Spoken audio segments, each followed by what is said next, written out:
हरे कृष्णा, राधे राधे। आज की कथा में आप सभी भक्तों का हार्दिक स्वागत है। भगवान श्री कृष्ण आपकी समस्त मनोकामनाओं को पूर्ण करें। और अब भगवान श्री हरि विष्णु का ध्यान करके आज की पावन कथा का प्रारंभ करते हैं। श्री सूत जी कहते हैं कि हे महात्माओं, साधुओं का हित करने वाली विश्व पावनी महाभागा गंगा जी जहाँ पर्वतमालाओं को भेद कर बड़े वेग से बाहर निकली हैं, वह महान तीर्थ गंगा द्वार के नाम से विख्यात है। पितृभक्त भी वही निवास करते थे। ये ज्ञान का उपदेश सुनने की इच्छा से बहुत दिनों से महापुरुषों के नियम का पालन करते थे। स्वाध्याय और तर्पण के द्वारा देवताओं और पितरों की तृप्ति तथा अपने शरीर का शोषण करते हुए भीष्म जी के ऊपर भगवान ब्रह्मा बहुत प्रसन्न हुए। वे अपने पुत्र मुनिश्रेष्ठ पुलस्त्य जी से इस प्रकार बोले, बेटा, तुम कुरुवंश का भार वहन करने वाले वीरवर, जिन्हें भीष्म भी कहते हैं, उनके समीप जाओ, उन्हें तपस्या से निवृत्त करो और इसका कारण भी बतलाओ। महाभाग भीष्म अपनी पितृभक्ति के कारण भगवान का ध्यान करते हुए गंगा द्वार में निवास करते हैं। उनके मन में जो जो कामना हो उसे शीघ्र ही पूर्ण करो, विलंब नहीं होना चाहिए। पितामह का यह वचन सुनकर मुनिवर पुलस्त्य जी गंगा द्वार में आए और भीष्म जी से इस प्रकार बोले, हे वीर, तुम्हारा कल्याण हो। तुम्हारे मन में जो भी इच्छा हो उसके अनुसार कोई वर मांगो। तुम्हारी तपस्या से साक्षात भगवान ब्रह्मा जी प्रसन्न हुए हैं और उन्होंने ही मुझे यहाँ भेजा है। मैं तुमको मनोवांछित वर दूंगा। पुलस्त्य जी का यह वचन मन और कान दोनों को सुख पहुंचाने वाला था। उसे सुनकर भीष्म ने आंखें खोल दी और देखा कि पुलस्त्य जी सामने खड़े हैं। उन्हें देखते ही भीष्म जी उनके चरणों पर गिर पड़े। उन्होंने अपने संपूर्ण शरीर से पृथ्वी का स्पर्श करते हुए उन मुनिश्रेष्ठ को साष्टांग प्रणाम किया और कहा, हे भगवान, आज तो मेरा जन्म सफल हो गया। यह दिन बहुत ही सुंदर है क्योंकि आज आपके विश्वन्य चरणों का मुझे दर्शन प्राप्त हुआ है। आज आपने दर्शन दिया और विशेषतः मुझे वरदान देने के लिए गंगा जी के तट पर पदार्पण किया। इतने से ही मुझे अपनी तपस्या का सारा फल मिल गया। यह कुश की चटाई है। इसे मैंने अपने हाथों से बनाया है और जहाँ तक हो सका है इस बात का भी प्रयत्न किया है कि यह बैठने वाले के लिए आराम देने वाली हो। अतः आप इस पर विराजमान हो। और यह पलाश के दोने में अर्घ्य प्रस्तुत किया है। इसमें दूब, चावल, फूल, कुश, सरसों, दही, शहद, जौ और दूध भी मिले हुए हैं। प्राचीन काल के ऋषियों ने यह अष्टांग अर्घ्य ही अतिथि को अर्पण करने योग्य बतलाया है। अमित तेजस्वी भीष्म के ये वचन सुनकर ब्रह्मा जी के पुत्र पुलस्त्य मुनि कुशासन पर बैठ गए और उन्होंने बड़ी प्रसन्नता के साथ पाद्य और अर्घ्य स्वीकार किया। भीष्म जी के शिष्टाचार से उन्हें बड़ा संतोष हुआ। वे प्रसन्न होकर बोले, हे महाभाग, तुम सत्यवादी, दानशील और सत्य प्रतिज्ञ राजा हो। तुम्हारे अंदर लज्जा, मैत्री और क्षमा आदि सद्गुण शोभा पा रहे हैं। तुम अपने पराक्रम से शत्रुओं का दमन करने में समर्थ हो। साथ ही धर्मज्ञ, कृतज्ञ, दयालु, मधुरभाषी और सम्मान के योग्य पुरुषों को सम्मान देने वाले, विद्वान, ब्राह्मण भक्त तथा साधुओं पर स्नेह रखने वाले हो। हे वत्स, तुम प्रणाम पूर्वक मेरी शरण में आए हो। अतः मैं तुम पर बहुत प्रसन्न हूँ। तुम जो चाहो पूछो, मैं तुम्हारे प्रत्येक प्रश्न का उत्तर दूंगा। भीष्म जी ने कहा, हे भगवान, पूर्व काल में भगवान ब्रह्मा जी ने किस स्थान पर रहकर देवताओं आदि की सृष्टि की थी, यह मुझे बताइए। उन महात्मा ने कैसे ऋषियों तथा देवताओं को उत्पन्न किया, कैसे पृथ्वी बनाई, किस तरह आकाश की रचना की और किस प्रकार इन समुद्रों को प्रकट किया, भयंकर पर्वत, वन और नगर कैसे बनाए, और मुनियों को, प्रजापतियों को, श्रेष्ठ सप्तर्षियों को और भिन्न भिन्न वर्गों को अर्थात वायु को, गंधर्वों को, यक्ष, राक्षसों, तीर्थों, नदियों, सूर्य आदि ग्रहों तथा तारों को भगवान ब्रह्मा ने किस तरह उत्पन्न किया, इन सब बातों का वर्णन कीजिए। तब पुलस्त्य जी ने कहा, हे पुरुष श्रेष्ठ, भगवान ब्रह्मा साक्षात परमात्मा हैं। वे पर से भी पर तथा अत्यंत श्रेष्ठ हैं। उनमें रूप और वर्ण आदि का अभाव है। वे यद्यपि सर्वत्र व्याप्त हैं तथापि ब्रह्म रूप से इस विश्व की उत्पत्ति के कारण विद्वानों के द्वारा ब्रह्मा कहलाते हैं। उन्होंने पूर्व काल में जिस प्रकार सृष्टि की रचना की वह सब मैं बता रहा हूँ, सुनो। सृष्टि के प्रारंभ काल में जब जगत के स्वामी ब्रह्मा जी कमल के आसन से उठे, तब सबसे पहले उन्होंने महत तत्व को प्रकट किया, फिर महत तत्व से वैकारिक अर्थात सात्विक, तेजस अर्थात राजस तथा भूतादि रूप तामस, 3 प्रकार का अहंकार उत्पन्न हुआ, जो कर्मेंद्रिय सहित 5 ज्ञानेंद्रियों तथा पंचभूत का कारण है। पृथ्वी, जल, तेज, वायु और आकाश, ये 5 भूत हैं। इनमें से एक एक के स्वरूप का क्रमशः वर्णन करता हूँ। भूतादि नामक तामस अहंकार ने विकृत होकर शब्द तन्मात्रा को उत्पन्न किया, उससे शब्द गुणा वाले आकाश का प्रादुर्भाव हुआ।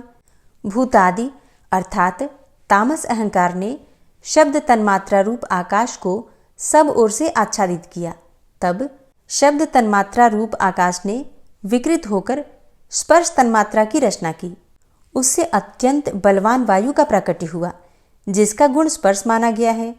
तदनंतर आकाश से आच्छादित होने पर वायु तत्व में विकार आया और उसने रूप तन्मात्रा की रचना की। वह वायु से अग्नि के रूप में प्रकट हुई, रूप उसका गुण कहलाता है। तत्पश्चात स्पर्श तन्मात्रा वाले वायु ने रूप तन्मात्रा वाले तेज को सब ओर से आवृत किया। इससे अग्नि तत्व ने विकार को प्राप्त होकर रस तन्मात्रा को उत्पन्न किया, उससे जल की उत्पत्ति हुई, जिसका गुण रस माना गया है। फिर रूप तन्मात्रा वाले तेज ने रस तन्मात्रा रूप जल तत्व को सब ओर से आच्छादित किया, इससे विकृत होकर जल तत्व ने गंध तन्मात्रा की सृष्टि की, जिससे यह पृथ्वी उत्पन्न हुई। पृथ्वी का गुण गंध माना गया है। इंद्रियां तेजस कहलाती हैं, क्योंकि वे राजस अहंकार से प्रकट हुई हैं। इंद्रियों के अधिष्ठाता 10 देवता वैकारिक कहे गए हैं, क्योंकि उनकी उत्पत्ति सात्विक अहंकार से हुई है। इस प्रकार इंद्रियों के अधिष्ठाता 10 देवता और 11वां मन, ये वैकारिक माने गए हैं। त्वचा, चक्षु, नासिका, जिह्वा और श्रोत्र, ये 5 इंद्रियां शब्दादि विषयों का अनुभव कराने के साधन हैं। अतः इन 5 को बुद्धि युक्त अर्थात ज्ञानेंद्रिय कहते हैं। गुदा, उपस्थ, हाथ, पैर और वाक, ये क्रमशः मल त्याग, मैथुन जनित सुख, शिल्प निर्माण अर्थात हस्त कौशल, गमन और शब्दोच्चारण, इन कामों में सहायक हैं, इसलिए इन्हें कर्मेंद्रिय माना गया है। वीर, आकाश, वायु, तेज, जल और पृथ्वी, वे क्रमशः शब्दादि उत्तरोत्तर गुणों से युक्त हैं, अर्थात आकाश का गुण शब्द, वायु के गुण शब्द और स्पर्श, तेज के गुण शब्द, स्पर्श और रूप, जल के शब्द, स्पर्श रूप और रस तथा पृथ्वी के शब्द, स्पर्श रूप, रस एवं गंध, ये सभी गुण हैं, अर्थात सुख, दुख और मोह से युक्त हैं। अतः ये विशेष कहलाते हैं। ये 5 भूत अलग अलग रहने पर भी भिन्न भिन्न प्रकार की शक्तियों से संपन्न हैं। अतः परस्पर संगठित हुए बिना, पूर्णतया मिले बिना ये प्रजा की सृष्टि करने में समर्थ न हो सके। इसलिए परम पुरुष परमात्मा ने संकल्प के द्वारा इनमें प्रवेश किया। फिर तो महत तत्व से लेकर विशेष पर्यंत सभी तत्व पुरुष द्वारा अधिष्ठित होने के कारण पूर्ण रूप से एकत्व को प्राप्त हुए। इस प्रकार परस्पर मिलकर तथा एक दूसरे का आश्रय लेकर उन्होंने अंड की उत्पत्ति की। भीष्म जी उस अंड में ही पर्वत और द्वीप आदि के सहित समुद्र, ग्रहों और तारों सहित संपूर्ण लोक तथा देवता, असुर और मनुष्य सहित समस्त प्राणी उत्पन्न हुए हैं। वह अंड पूर्व पूर्व की अपेक्षा 10 गुने अधिक जल, अग्नि, वायु, आकाश और भूतादि अर्थात तामस अहंकार से आवृत है। भूतादि महतत्व से घिरा है तथा इन सबके सहित महतत्व भी अव्यक्त अर्थात प्रधान या फिर मूल प्रकृति के द्वारा आवृत है। भगवान विष्णु स्वयं ही ब्रह्मा होकर संसार की सृष्टि में प्रवृत्त होते हैं तथा जब तक कल्प की स्थिति बनी रहती है तब तक वे ही युग युग में अवतार धारण करके समूची सृष्टि की रक्षा करते हैं। वे विष्णु सत्वगुण धारण किए रहते हैं, उनके पराक्रम की कोई सीमा नहीं है। हे राजेंद्र, जब कल्प का अंत होता है तब वे ही अपना तमह प्रधान रौद्र रूप प्रकट करते हैं और अत्यंत भयानक आकार धारण करके संपूर्ण प्राणियों का संहार करते हैं।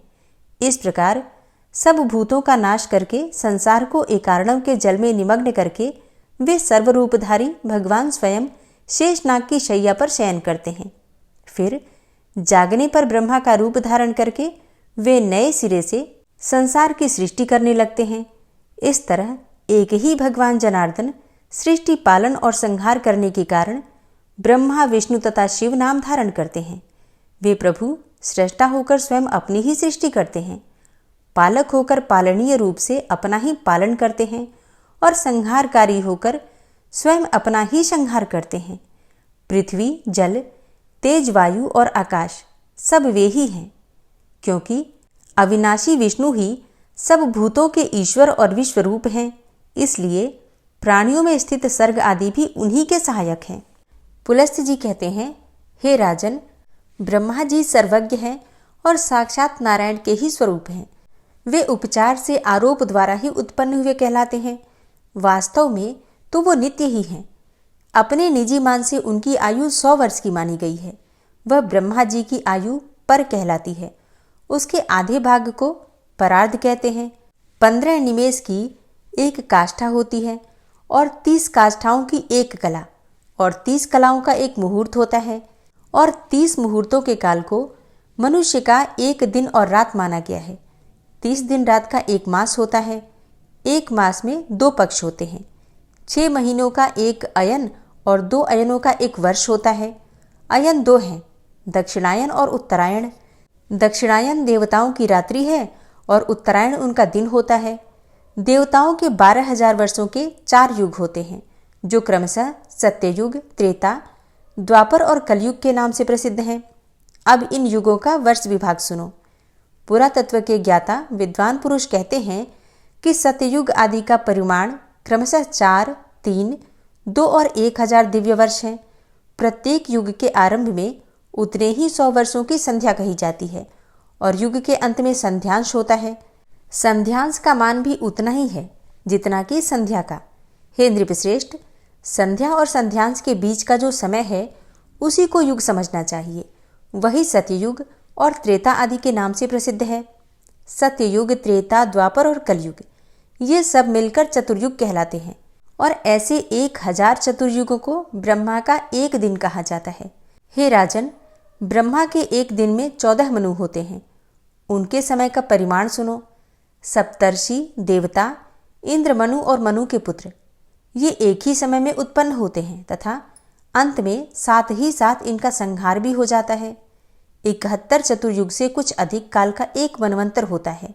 यही मनु और देवताओं आदि का समय है। इस प्रकार दिव्य वर्ष गणना के अनुसार 8,52,000 वर्षों का एक मनवंतर होता है। हे महामते, मानव वर्षों से गणना करने पर मनवंतर का कालमान पूरे 30,67,20,000 वर्ष होता है, इससे अधिक नहीं। इस काल को 14 गुना करने पर ब्रह्मा के एक दिन का मान होता है। उसके अंत में नैमित्तिक नाम वाला ब्रह्म प्रलय होता है। उस समय भूरलोक, भूवरलोक और स्वरलोक संपूर्ण त्रिलोकी दग्ध होने लगती है और महरलोक में निवास करने वाले पुरुष आग से संतप्त होकर जनलोक में चले जाते हैं। दिन के बराबर ही अपनी रात बीत जाने पर ब्रह्मा जी पुनः संसार की सृष्टि करते हैं। इस प्रकार पक्ष, मास आदि के क्रम से धीरे धीरे ब्रह्मा जी का 1 वर्ष व्यतीत होता है तथा इसी क्रम से उनके 100 वर्ष भी पूरे हो जाते हैं और 100 वर्ष ही उन महात्मा की पूरी आयु है। भीष्म जी ने कहा, हे महामुने, कल्प के आदि में नारायण संज्ञक भगवान ब्रह्मा ने जिस प्रकार संपूर्ण भूतों की सृष्टि की उसका आप वर्णन कीजिए। पुलस्त्य जी ने कहा, हे राजन, सबकी उत्पत्ति के कारण और अनादि भगवान ब्रह्मा जी ने जिस प्रकार प्रजावर्ग की सृष्टि की वह बताता हूँ। सुनो। जब पिछले कल्प का अंत हुआ उस समय रात्रि में सोकर उठने पर सत्वगुण के उद्रेक से युक्त प्रभु ब्रह्मा जी ने देखा कि संपूर्ण लोक सूना हो रहा है। तब उन्होंने यह जानकर कि पृथ्वी एकार्णव के जल में डूब गई है और इस समय पानी के भीतर ही स्थित है, उसको निकालने की इच्छा से कुछ देर तक विचार किया। फिर वे यज्ञ में वाराह का रूप धारण कर जल के भीतर प्रविष्ट हुए। भगवान को पाताल लोक में आया देखकर पृथ्वी देवी भक्ति से विनम्र हो गई और उनकी स्तुति करने लगी। पृथ्वी बोली, हे भगवान, आप सर्वभूत स्वरूप परमात्मा हैं, आपको बारंबार नमस्कार है। आप इस पाताल लोक से मेरा उद्धार कीजिए। पूर्व काल में मैं आपसे ही उत्पन्न हुई थी। हे परमात्मन, आपको नमस्कार है। आप सबके अंतर्यामी हैं, आपको प्रणाम है। प्रधान अर्थात कारण और व्यक्त अर्थात कार्य आपके ही स्वरूप हैं, काल भी आप ही हैं, आपको नमस्कार है। हे प्रभु, जगत की सृष्टि आदि के समय आप ही ब्रह्मा, विष्णु और रुद्र रूप धारण करके संपूर्ण भूतों की उत्पत्ति, पालन और संहार करते हैं। यद्यपि आप इन सबसे परे हैं, मुमुक्षु पुरुष आपकी आराधना करके मुक्त होकर पर ब्रह्म परमात्मा को प्राप्त हो गए हैं। भला आप वासुदेव की आराधना किए बिना कौन मोक्ष पा सकता है? जो मन से ग्रहण करने योग्य, नेत्र आदि इंद्रियों द्वारा अनुभव करने योग्य तथा बुद्धि के द्वारा विचारणीय है, वह सब आप ही का रूप है। हे नाथ, आप ही मेरे उपादान हैं, आप ही आधार हैं, आपने ही मेरी सृष्टि की है तथा मैं आप ही की शरण में हूँ।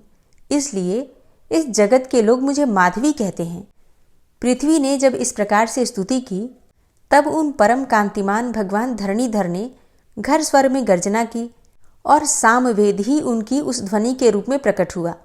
उनके नेत्र खिले हुए कमल के समान शोभा पा रहे थे तथा शरीर कमल के पत्ते की तरह श्याम रंग का था। उन महावराह रूपधारी भगवान ने पृथ्वी को अपनी दाढ़ों पर उठा लिया और रसातल से वे ऊपर की ओर उठे। उस समय उनके मुख से निकली हुई सांस के आघात से उछले हुए उस प्रलयकालीन जल ने जनलोक में रहने वाले सनंदन आदि मुनियों को भिगोकर निष्पाप कर दिया। निष्पाप तो वे थे ही, उन्हें और भी पवित्र बना दिया। भगवान महावराह का उदर जल से भीगा हुआ था। जिस समय वे अपने वेदमय शरीर को कंपाते हुए पृथ्वी को लेकर उठने लगे, उस समय आकाश में स्थित महर्षिगण उनकी स्तुति करने लगे। ऋषियों ने कहा, जनेश्वरों के भी परमेश्वर केशव, आप सबके प्रभु हैं। गदा, शंख, उत्तम खड्ग और चक्र धारण करने वाले हैं। सृष्टि, पालन और संहार के कारण तथा ईश्वर भी आप ही हैं। जिसे परम पद कहते हैं, वह भी आपसे भिन्न नहीं है। हे प्रभु, आपका प्रभाव अतुलनीय है। पृथ्वी और आकाश के बीच जितना अंतर है, वह सब आपके ही शरीर से व्याप्त है। इतना ही नहीं, यह संपूर्ण जगत भी आपसे ही व्याप्त है। हे भगवान, आप इस विश्व का हित साधन कीजिए। हे जगदीश्वर, एकमात्र आप ही परमात्मा हैं, आपके सिवा दूसरा कोई नहीं है। आपकी ही महिमा है जिससे कि यह चराचर जगत व्याप्त हो रहा है। यह सारा जगत ज्ञान स्वरूप है, तो भी अज्ञानी मनुष्य इसे पदार्थ रूप ही देखते हैं, इसलिए उन्हें इस संसार समुद्र में भटकना पड़ता है। परंतु हे परमेश्वर, जो लोग विज्ञान वेत्ता हैं, जिनका अंतःकरण शुद्ध है, वे समस्त संसार को ज्ञानमय ही देखते हैं और आपका स्वरूप ही समझते हैं। सर्वभूत स्वरूप हे परमात्मन, आप प्रसन्न होइए। आपका स्वरूप अप्रमेय है। हे प्रभु, हे भगवान, आप सबके उद्भव के लिए इस पृथ्वी का उद्धार एवं संपूर्ण जगत का कल्याण कीजिए। हे राजन, सनकादि मुनि जब इस प्रकार स्तुति कर रहे थे, उस समय पृथ्वी को धारण करने वाले परमात्मा महावराह शीघ्र ही इस वसुंधरा को ऊपर उठा लाए और उसे महासागर के जल पर स्थापित किया। उस जल राशि के ऊपर यह पृथ्वी एक बहुत बड़ी नौका की भांति स्थित हुई। तत्पश्चात भगवान ने पृथ्वी के कई विभाग करके 7 द्वीपों का निर्माण किया तथा भूरलोक, भूवरलोक, स्वरलोक और महरलोक, इन चारों लोकों की पूर्ववत कल्पना की। तदनंतर ब्रह्मा जी ने भगवान से कहा, हे प्रभु, मैंने इस समय जिन प्रधान प्रधान असुरों को वरदान दिया है, उनको देवताओं की भलाई के लिए आप मार डालें। मैं जो सृष्टि रखूंगा उसका आप पालन करें। उनके ऐसा कहने पर भगवान विष्णु तथास्तु कहकर चले गए और ब्रह्मा जी ने देवता आदि प्राणियों की सृष्टि आरंभ की। महत तत्व की उत्पत्ति को ही ब्रह्मा की प्रथम सृष्टि समझना चाहिए। तन्मात्राओं का आविर्भाव दूसरी सृष्टि है, उसे भूत सर्ग भी कहते हैं। वैकारिक अर्थात सात्विक अहंकार से जो इंद्रियों की उत्पत्ति हुई है, वह तीसरी सृष्टि है। उसी का दूसरा नाम ऐन्द्रिय सर्ग है। इस प्रकार यह प्राकृत सर्ग है जो अबुद्धिपूर्वक उत्पन्न हुआ है। चौथी सृष्टि का नाम है मुख्य सर्ग। पर्वत और वृक्ष आदि स्थावर वस्तुओं को मुख्य कहते हैं। तिर्यकोत कहकर जिनका वर्णन किया गया है, वे पशु, पक्षी, कीट, पतंग आदि ही 5वीं सृष्टि के अंतर्गत आते हैं। उन्हें तिर्यक योनि भी कहते हैं।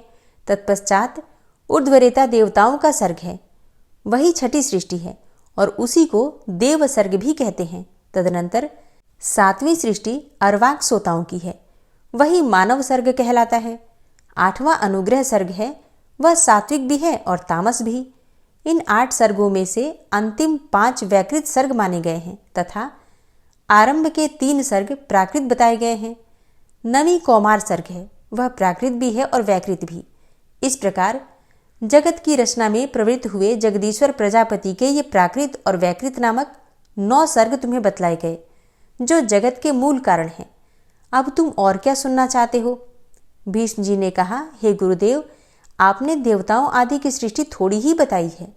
हे मुनिश्रेष्ठ, अब मैं उसे आपके मुख से विस्तार के साथ सुनना चाहता हूँ। तब पुलस्त्य जी ने कहा, हे राजन, संपूर्ण प्रजा अपने पूर्वकृत शुभाशुभ कर्म से प्रभावित रहती है। अतः प्रलय काल में सबका संहार हो जाने पर भी वह उन कर्म के संस्कार से मुक्त नहीं हो पाती। जब ब्रह्मा जी सृष्टि कार्य में प्रवृत्त हुए, उस समय उनसे देवताओं से लेकर स्थावर पर्यंत 4 प्रकार की प्रजा उत्पन्न हुई। वे चारों ब्रह्मा जी के मानसिक संकल्प से प्रकट होने के कारण मानसी प्रजा कहलाईं। तदनंतर प्रजापति ने देवता, असुर, पितर और मनुष्य, इन 4 प्रकार के प्राणियों की तथा जल की भी सृष्टि करने की इच्छा से अपने शरीर का उपयोग किया। उस समय सृष्टि की इच्छा वाले मुक्तात्मा प्रजापति की जंघा से पहले दुरात्मा असुरों की उत्पत्ति हुई। उनकी सृष्टि के पश्चात भगवान ब्रह्मा ने अपनी वयस अर्थात आयु से इच्छानुसार वयों को अर्थात पक्षियों को उत्पन्न किया। फिर अपनी भुजाओं से भेड़ों और मुख से बकरों की रचना की। इसी प्रकार अपने पेट से गाय और भैंसों की तथा पैरों से घोड़े, हाथी, गधे, नीलगाय, हरिण, ऊंट, खच्चर तथा दूसरे दूसरे पशुओं की सृष्टि की। ब्रह्मा जी की रोमावलियों से फल मूल तथा भांति भांति के अन्नों का प्रादुर्भाव हुआ। गायत्री, छंद, ऋग्वेद, त्रिविस्त्रोम, रथंतर तथा अग्निष्टोम यज्ञ को प्रजापति ने अपने पूर्ववर्ती मुख से प्रकट किया। यजुर्वेद, त्रिष्टुम, छंद, पंचदश स्तोम, बृहत साम और उक्त की दक्षिण वाले मुख से रचना की। सामवेद, जगती छंद, सप्तदश स्तोम, वैरूप और अतिरात्र भाग्य की सृष्टि पश्चिम वाले मुख से की तथा 21 स्तोम, अथर्ववेद, आप्तोर्याम, अनुष्टुप छंद और वैराज को उत्तरवर्ती मुख से उत्पन्न किया। छोटे बड़े जितने भी प्राणी हैं, सब प्रजापति के विभिन्न अंगों से उत्पन्न हुए। कल्प के आदि में प्रजापति ब्रह्मा ने देवताओं, असुरों, पितरों और मनुष्यों की सृष्टि करके फिर यक्ष, पिशाच, गंधर्व, अप्सरा, सिद्ध, किन्नर, राक्षस, सिंह, पक्षी, मृग और सर्प को उत्पन्न किया। नित्य और अनित्य जितना भी यह चराचर जगत है, सबको आदिकर्ता भगवान ब्रह्मा ने उत्पन्न किया। उन उत्पन्न हुए प्राणियों में से जिन्होंने पूर्वकल्प में जैसे जैसे कर्म किए थे, वे पुनः बारंबार जन्म लेकर वैसे ही कर्मों में प्रवृत्त होते हैं। इस प्रकार भगवान विधाता ने ही इंद्रियों के विषयों, भूतों और शरीरों में विभिन्नता एवं पृथक पृथक व्यवहार उत्पन्न किया। उन्होंने कल्प के आरंभ में वेद के अनुसार देवता आदि प्राणियों के नाम, रूप और कर्तव्य का विस्तार किया। ऋषियों तथा अन्यान्य प्राणियों के भी वेदानुकूल नाम और उनके यथायोग्य कर्मों को भी ब्रह्मा जी ने ही निश्चित किया। जिस प्रकार भिन्न भिन्न ऋतुओं के बारंबार आने पर उनके विभिन्न प्रकार के चिन्ह पहले के समान ही प्रकट होते हैं, उसी प्रकार सृष्टि के आरंभ में सारे पदार्थ पूर्वकल्प के अनुसार ही दृष्टिगोचर होते हैं। सृष्टि के लिए इच्छुक तथा सृष्टि की शक्ति से युक्त ब्रह्मा जी कल्प के आदि में बारंबार ऐसी ही सृष्टि किया करते हैं। हरे कृष्णा। आज की कथा का यहीं पर समापन करती हूँ। इसके आगे का वृतांत आप कल की कथा में सुनेंगे। ओम विश्वं विष्णुर्वषट्कारो भूतभव्य भवत्प्रभु भूतकृत भूतभृद्भावो भूतात्मा भूतवाहन भूतात्मा परमात्मा च मुक्तानां परमागति अव्ययः पुरुषः साक्षी क्षेत्रज्ञो अक्षर एव च योगो योगविदां नेता प्रधानपुरुषेश्वरः नारसिंहवपुः श्रीमान् केशवः पुरुषोत्तमः सर्वः शर्वः शिवस्थाणुर्भूतादिर्निधिर्व्ययः संभवो भावनो भर्ता प्रभवः प्रभुरीश्वरः स्वयंभू शंभुरादित्यः पुष्कराक्षो महास्वनः अनादिनिधनो धाता विधाता धातुरुत्तमः अप्रमेयो ऋषिकेश पद्मनाभो अमरप्रभु विश्वकर्मा मनुस्त्वष्टा स्थविष्ठः स्थविरो ध्रुवः अग्राह्यः शाश्वतः कृष्णो लोहिताक्षः प्रतर्दनः प्रभूतस्त्रिककुब्धाम पवित्रं मङ्गलं परम् ईशानः प्राणदः प्राणो ज्येष्ठः श्रेष्ठः प्रजापति हिरण्यगर्भो भूगर्भो माधवो मधुसूदनः ईश्वरो विक्रमी धन्वी मेधावी विक्रमः क्रमः अनुत्तमो दुराधर्ष कृतज्ञः कृतिरात्मवान् सुरेश शरणं शर्म विश्वरेता प्रजाभव अह संवत्सरो व्याल प्रत्ययः सर्वदर्शन अज सर्वेश्वर सिद्ध सिद्धे सर्वादिर्च्युत वृषाकपिर्मेयात्मा सर्वयोग विनिश्रित वसुर्वसुमना सत्य समात्मा संमितः सम अमोघ पुण्डरीकाक्षो वृषकर्मा वृषाकृतिः रुद्रो बहुशिरा बभ्रुर्विश्वयोनिः शुचिश्रवा अमृतः शाश्वतस्थाणुर्वरारोहो महातपः सर्वगः सर्वविद्भानुर्विश्वक्सेनो जनार्दनः वेदो वेदविद्व्यङ्गो वेदाङ्गो वेदवित्कविः लोकाध्यक्ष सुराध्यक्षो धर्माध्यक्ष कृताकृत चतुरात्मा चतुर्व्यूहश्चतुर्द्रष्टश्चतुर्भुज भ्राजिष्णुर्भोजनं भोक्ता सहिष्णुर्जगदाति च अनघो विजयोजेता विश्वयोनिः पुनर्वसु उपेन्द्रो वामनः प्रांशुर्मोघः शुचिरुर्जिता अतीन्द्रः संग्रहः सर्गो धृतात्मा नियमो यमः वेद्यो वैद्यः सदा योगी वीरः माधवो मधु अतीन्द्रियो महामायो महोत्साहो महाबलः महाबुद्धिर्महावीर्यो महाशक्तिर्महाद्युतिः अनिर्देश्य वपुः श्रीमान् मेयात्मा महाधृतिक् महिश्वासो महीभर्ता श्रीनिवास सतां गति अनिरुद्ध सुरानन्दो गोविन्दो गोविन्दाम्पति मरीचिर्दमनो हंस सुपर्णो भुजगोत्तम हिरण्यनाभ सुतपा पद्मनाभ प्रजापति अमृत्यु सर्वदिक्सिंह संधाता सन्धिमानस्थिर अजो दूर्मर्षण शास्ता विश्रुतात्मा सुरारिः गुरुर्गुर्तमो धाम सत्य सत्यपराक्रम निमिषो अनिमिषो श्रग्वी वाचस्पतिरुदारधि अग्रणिर्ग्रामणी श्रीमान् न्यायो नेता समीरण सहस्रमूर्धा विश्वात्मा सहस्राक्ष सहस्रपात् आवर्तनो निवृत्तात्मा संवृतः संप्रमर्दन अह संवर्तको वह निर्निलोधरणीधरः सुप्रसादः प्रसन्नात्मा विश्वदृग् विशुभुग् विभु सत्कर्ता सत्कृतः साधु जहर्नुर्नारायणो नरः असंख्येयो अप्रमेयात्मा विशिष्टशिष्टकृच्छुवि सिद्धार्थ सिद्धसंकल्प सिद्धिदः सिद्धिसाधनः वृषाहि वृषभो विष्णुर्विष्पर्वा वृषोदरः वर्धनो वर्धमानश्च विविक्तः श्रुतिसागरः सुभुजो दूर्धरो वाग्मी महेन्द्रो वसुदो वसु नैकरूपो बृहद्रूप शिपिविष्टः प्रकाशनः ओजस्तेजो द्युतिधर प्रकाशात्मा प्रतापनः रिद्धस्पष्टाक्षरो मन्त्रश्चन्द्रांशुर्भास्करदुतिः अमृतांशुद्भवो भानु शशबिन्दुः सुरेश्वरः औषधं जगतः सेतु सत्यधर्मपराक्रमः भूतभव्य भवन्नाथ पवनः पावनो नलः कामः कामकृत्कान्तः कामः कामप्रदः प्रभु युगादिकृद्युगावर्तो नैकमायो महाशनः अदृश्योऽव्यक्तरूपश्च सहस्रजितनन्तजित् इष्टो अविशिष्ट शिष्टेष्ट शिखण्डी नहुसो वृष क्रोधः क्रोधकृत्कर्ता विश्वबाहुर्महीधरः अच्युतः प्रतितः प्राणदो वासवानुजः अपां निधिर्धिष्ठानं प्रमत्तः प्रतिष्ठितः स्कन्दः स्कन्दधरो धूर्यो वरदो वायुवाहनः वासुदेवो बृहद्भानुरादिदेवः पुरन्दरः अशोकस्तारणस्तारः शूरः सौरिर्जनेश्वरः अनुकूलः शतावर्त पद्मी पद्मनिभेक्षणः पद्मनाभो अरविन्दाक्ष पद्मगर्भ शरीरभृत् महर्धिरिद्धो वृद्धात्मा महाक्षो गरुडाध्वजः अतुलः शरभो भीमो समयज्ञो हविर्हरि सर्वलक्षणलक्षण्यो लक्ष्मीवान् समितिञ्जय वीक्षरो रोहितो मार्गो हेतुर्दामोदरः सह महीधरो महाभागो वेगवान् मिताशन उद्भवः क्षोभणो देव श्रीगर्भ परमेश्वर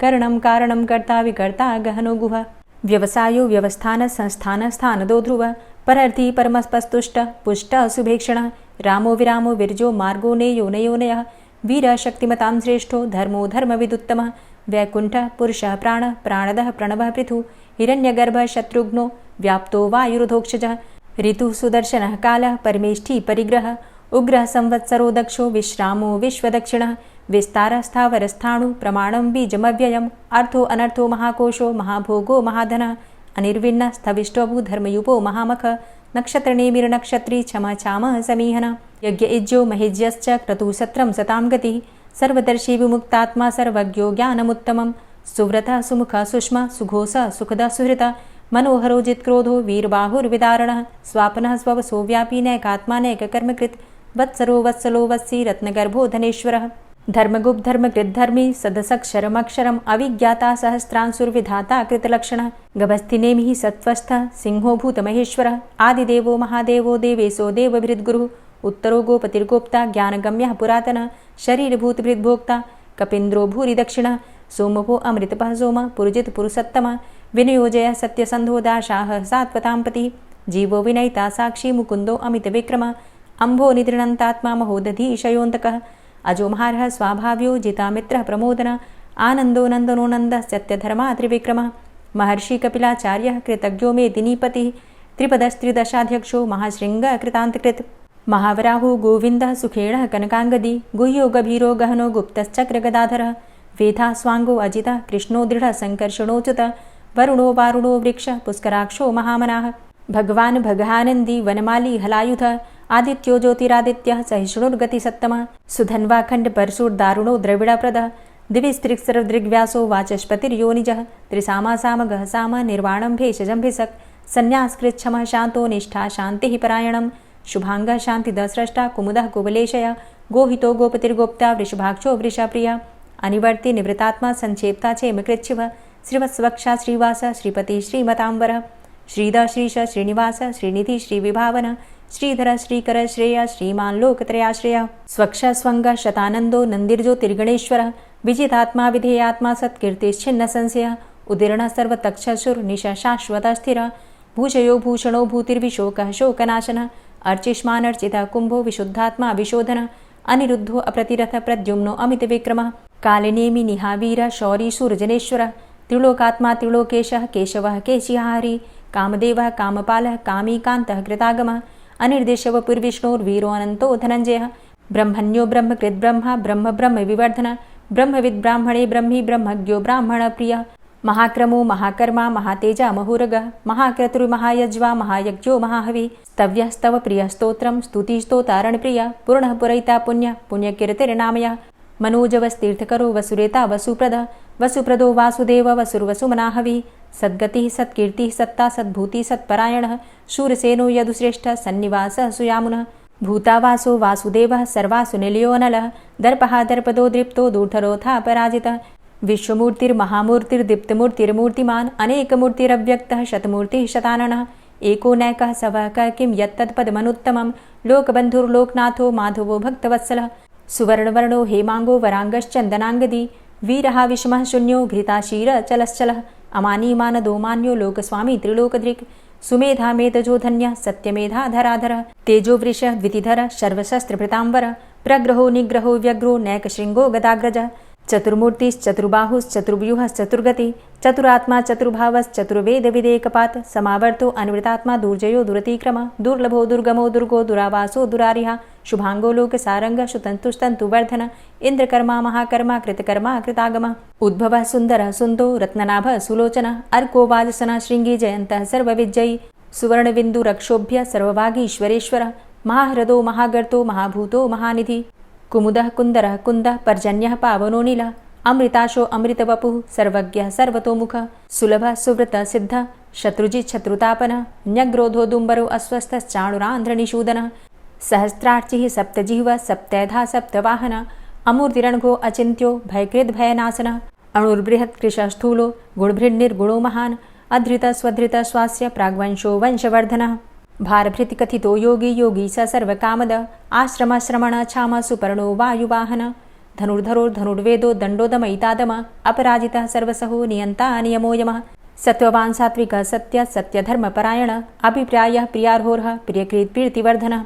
विहाय सगतिर्ज्योति सुरुचिर्हुद्भुग्विभु रविर्विलोचनः सूर्य सविता रविलोचनः अनन्तो हुद्भुग्भोक्ता सुखदो नैकजोग्रज अनिर्विण्ण सदामर्षि लोकाधिष्ठानमद्भुतः सनात सनातन्तमः कपिलः कपिरप्ययः स्वस्तिदः स्वस्तिकृत् स्वस्ति स्वस्तिभुक् स्वस्ति दक्षिणः रौद्रः कुण्डली चक्रे विक्रमयुर्जितशासनः शब्दातिगः शब्दशः शिशिरः शर्वरीकरः अक्रूरः पेशलो दक्षो दक्षिणः क्षमिणाम्बर विद्वतमो वितभय पुण्यश्रवणकीर्तन उत्तारणो दुष्कृतिः पुण्यो दुःस्वप्ननाशन वीरः रक्षणः सन्तो जीवनः पर्यवस्थितः अनन्तरूपो अनन्तसृर्जितमन्युर्भयापः चतुरश्रो गभीरात्मा विदिशो व्यादिशो दिश अनादिर्भूर्भुवो लक्ष्मीः सुवीरो रुचिराङ्गद जननो जन्मादिर्भीमो भीमपराक्रम आधारनीलयोधाता पुष्पहासः प्रजागर ऊर्ध्वगः सत्पथाचारः प्राणदः प्रणमापण प्रमाणं प्राणनीलयः प्राणभृत् प्राणजीवनः तत्त्वं तत्त्वविदेकात्मा जन्ममृत्यु जरातिग पूर्वस्वस्तरुस्तार सविता प्रपितामह यज्ञो यज्ञपतिर्यज्वा यज्ञांगो यज्ञवाहन यज्ञभृद्यज्ञकृद्यज्ञ यज्ञभुग्यज्ञसाधन यज्ञान्तिकृद्यज्ञ गुह्यमन्यमन्नादेव च आत्मयोनिः स्वयं जातो वैखानः सामगायन देवकीनन्दन स्रष्टा क्षितिसः पापनाशन शङ्खभृन्नन्दकी चक्री शारङ्गधन्वा गदाधरः रथांगपाणिरक्षोभ्य सर्वप्रहरणायुध ओम नमः। और अब आप सुनेंगे श्री तुलसी चालीसा। श्री तुलसी महारानी करो विनय सिरनाय, जो मम हो संकट विकट दीजे मात नशाय। नमो नमो तुलसी महारानी, महिमा अमित न जाए बखानी, दियो विष्णु तुमको सन्माना, जग में छायो सुयस महाना। विष्णु प्रिया जय जयति भवानी, तिहु लोक की हो सुख खानी। भगवत पूजा करे जो कोई, बिना तुम्हारे सफल न होई।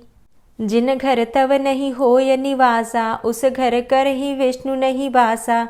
करे सदा जो तव नित सुमिरन, तेहि के काज होय सब पूरन। कार्तिक मास महात्म तुम्हारा, ताको जानत सब संसारा। तव पूजन जो करे कुंवारी, पावे सुंदर वर सुकुमारी। करे जो पूजा नित प्रति नारी, सुख संपत्ति से होय सुखारी। वृद्धा नारी करे जो पूजन, मिले भक्ति होवे पुलकित मन। श्रद्धा से पूजे जो कोई, भवनिधि से तर जावे सोई। कथा भागवत यज्ञ करावे, तुम बिन नहीं सफलता पावे। छायो तब प्रताप जग भारी, ध्यावत तुम्हीं सकल चित धारी। तुम्ही मात यंत्रन तंत्रन में, सकल काज सिद्धि होवे क्षण में। औषधि रूप आप हो माता, सब जग में तव यश विख्याता। देव ऋषि मुनि और तपधारी, करत सदा तव जय जयकारी। वेद पुराणन तव यश गाया, महिमा अगम पार नहीं पाया। नमो नमो जय जय सुख कारणी, नमो नमो जय दुख निवारणी। नमो नमो सुख संपत्ति देनी, नमो नमो अघ काटन चेनी। नमो नमो भक्तन दुख हरणी, नमो नमो दुष्टन मद छेनी। नमो नमो भव पार उतारणी, नमो नमो परलोक सुधारणी। नमो नमो निज भक्त उबारणी, नमो नमो जन काज सवारणी। नमो नमो जय कुमति नशावनी, नमो नमो सब सुख उपजावनी। जयति जयति जय तुलसी माई, ध्याऊं तुमको शीश नवाई। निज जन जानी मोहि अपनाओ, बिगड़े कारज आप बनाओ। करूं विनय मैं मात तुम्हारी, पूर्ण आशा करहु हमारी। शरण चरण कर जोरी मनाऊं, निश दिन तेरे ही गुण गाऊं। करहु मात अब मोह पर दाया, निर्मल होए सकल मम काया। मांगू मातु यही बर दीजे, सकल मनोरथ पूर्ण कीजे। जानू नहीं कछु नेम आचारा, क्षमहु मातु अपराध हमारा। 12 मास करे जो पूजा, तासम जग में और नहीं दूजा। प्रथम ही गंगा जल मंगवावे, फिर सुंदर स्नान करावे। चंदन अक्षत पुष्प चढ़ावे, धूप दीप नैवेद्य लगावे। करें आचमन गंगा जल से, ध्यान करे हृदय निर्मल से। पाठ करे फिर चालीसा की, स्तुति करे मात तुलसा की। यह विधि पूजा करे हमेशा, ताके तन नहीं रहे कलेशा। करे मास कार्तिक का साधन, सोवे नित पवित्र हुई जाहि।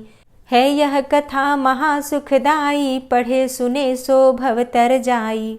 यह श्री तुलसी चालीसा, पाठ करे जो कोय। गोविंद सो फल पावही, जो मन इच्छा होय। तुलसी चालीसा संपूर्ण। और अब आप सुनेंगे तुलसी महारानी की आरती। तुलसी महारानी नमो नमो, हरि की पटरानी नमो नमो। तुलसी महारानी नमो नमो, हरि की पटरानी नमो नमो। धन्य तुलसी पूर्ण तप कीनो, धन्य तुलसी पूर्ण तप कीनो। शालिग्राम की बनी पटरानी नमो नमो। तुलसी महारानी नमो नमो, हरि की पटरानी नमो नमो। जाके पत्र मंजरी कोमल, जाके पत्र मंजरी कोमल।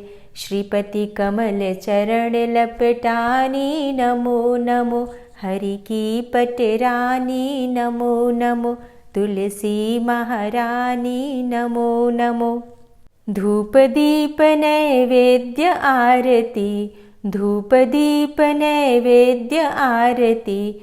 पुष्पन की वर्षा बरसानी नमो नमो, हरि की पटरानी नमो नमो। तुलसा महारानी नमो नमो।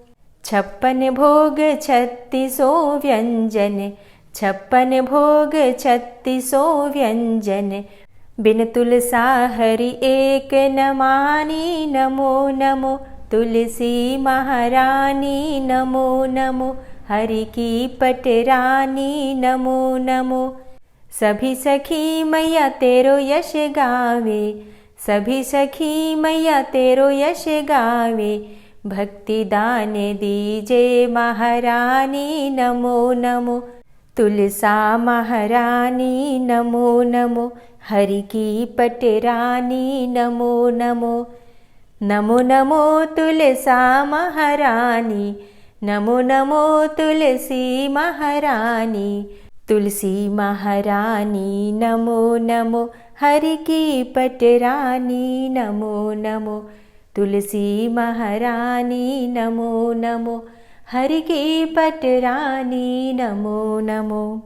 प्रेम से बोलिए तुलसी मैया की जय।